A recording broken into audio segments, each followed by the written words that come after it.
लड़की का दायरा। आज तो तुमको सुनना ही पड़ेगा।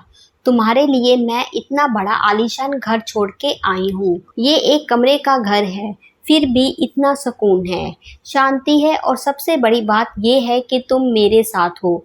मेरा गर्व, मेरा मान, मेरा अभिमान हो तुम।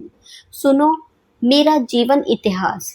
माँ बाप के पास बहुत पैसे थे, मुझे डॉक्टर बनने की इच्छा थी, लेकिन माँ बाप के लिए मुझे अपनी पढ़ाई की कुर्बानी देनी पड़ी थी।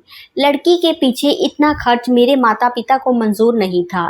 खाली ग्रेजुएशन की इजाज़त दी थी। पापा तो हमेशा से बोलते थे कब इसकी शादी होगी और मेरे सिर से ये बोझ हल्का होगा।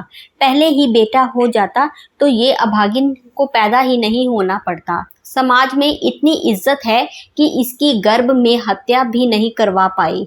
बचपन से मुझे लिखने का बहुत शौक था। पापा से अच्छे लेखक के किताबों की मांग करती थी तो मम्मी चिल्लाती थी, रसोई सीख लो, घर के काम काज सीख लो, ससुराल में काम आएंगे। लेखिका बनके कौन सा तीर मार लोगी। एक दिन तो ऐसा हुआ कि मेरी लिखी हुई कहानियों को भी पापा ने जला दिया। अपनी मेहनत को अपनी आंखों के सामने जलता हुआ देख बहुत दुख हुआ, लेकिन अब दुखी नहीं रहूंगी। तुम जो मेरे साथ हो, इतनी गंभीर घटना तुम्हारे साथ साझा कर रही हूँ और तुम्हें हंसी सूझ रही है। तुम्हारे लिए तो मैं घर छोड़कर आ गई हूँ और तुम इतना मुस्कुराओ मत। मेरी बात ध्यान से सुनो, तुमको आज सब बताऊंगी। एक दिन पापा ने छोटे भाई को गाना सिखाने के लिए घर में गुरुजी को बुलाया था। भाई बहुत अच्छा गाता था। एक दिन पापा घर में नहीं थे और गुरुजी आए हुए थे। वो मुझसे बोले, बेटी तुम भी एक बार गाना गाओ। भाई भी जिद करने लगा, दीदी गाओ ना, मुझे भी देखना है तुम्हारी आवाज़ कैसी है। मैं उनके पास बैठ गई और एक गाना गुनगुनाया। दोनों ने बहुत तारीफ की। पापा के घर लौटने पर गुरुजी उनसे बोले कि आपके घर में तो माँ सरस्वती की कृपा है।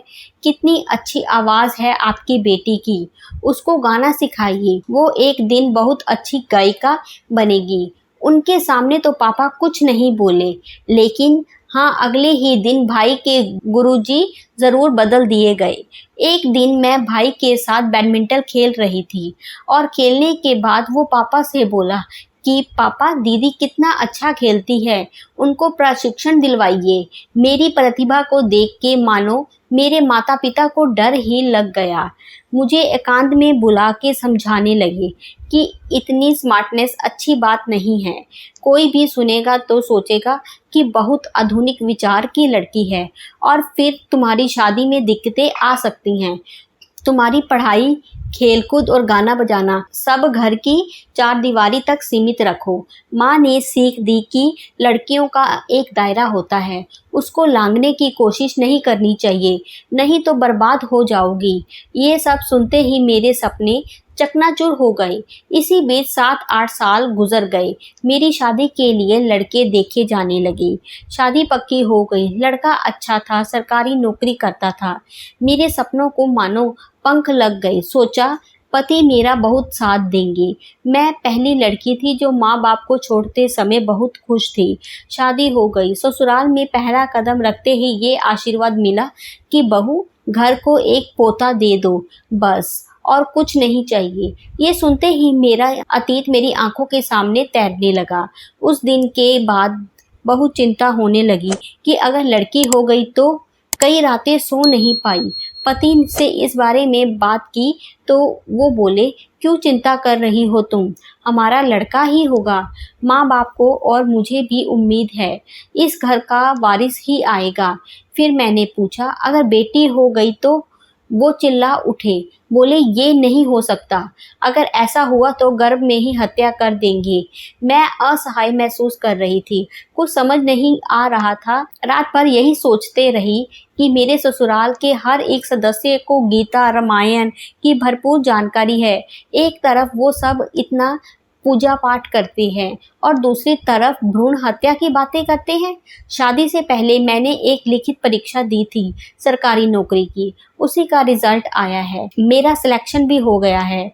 जब पति दोपहर में खाना खाने के लिए घर आए तब उनको ये बात बताई। उन्होंने मुझे शुभेच्छा भी दी। फिर मैंने पूछा क्या मैं ज्वाइन कर सकती हूँ। उन्होंने मुझे मना किया, बस इतना बोले कि अब तुम मेरी बराबरी करना चाहती हो। ठीक है। नाश्ते के समय, दोपहर के भोजन के समय, मेरे दफ्तर से लौटने से पहले और माँ बाप की ज़रूरत के समय तुम्हारी उपस्थिति ज़रूरी है। हाँ, और एक बात, खाना बस मैं तुम्हारे हाथ का ही बना ही खाऊंगा। इतना अगर तुम कर सकती हो तो शौक से नौकरी करो, मुझे कोई परेशानी नहीं।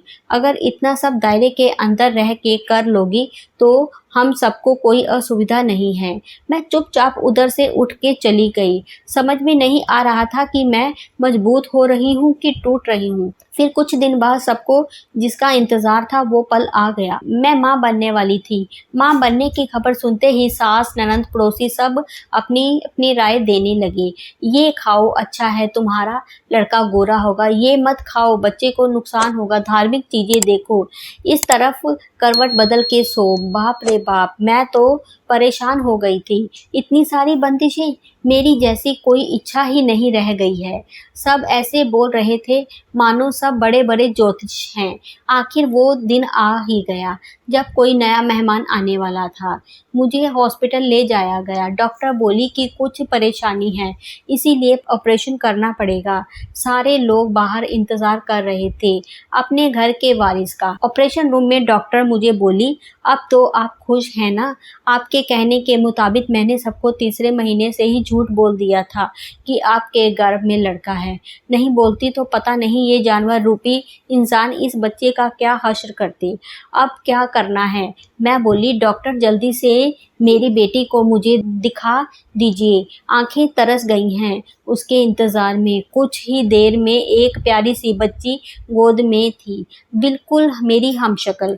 अपने अंश को अपनी आंखों के सामने देखा तो खुशी के आंसुओं को बहने से रोक नहीं पाई।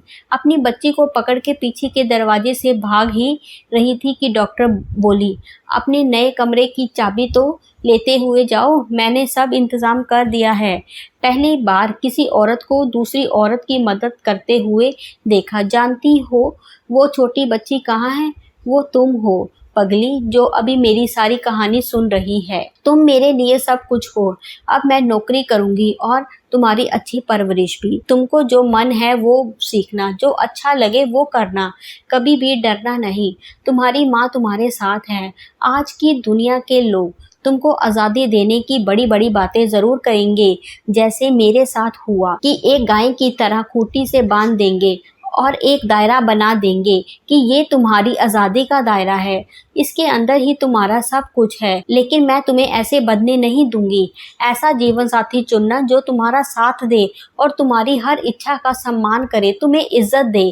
शादी नहीं करना है तो मत करो, लेकिन दायरा बनाने वाले से तो बिल्कुल नहीं। चुनना है तो उस पुरुष को चुनना जिसमें श्री कृष्ण जैसी झलक दिखे। ये क्या, तुम तो सो गई, सोते हुए कितनी प्यारी लग रही हो।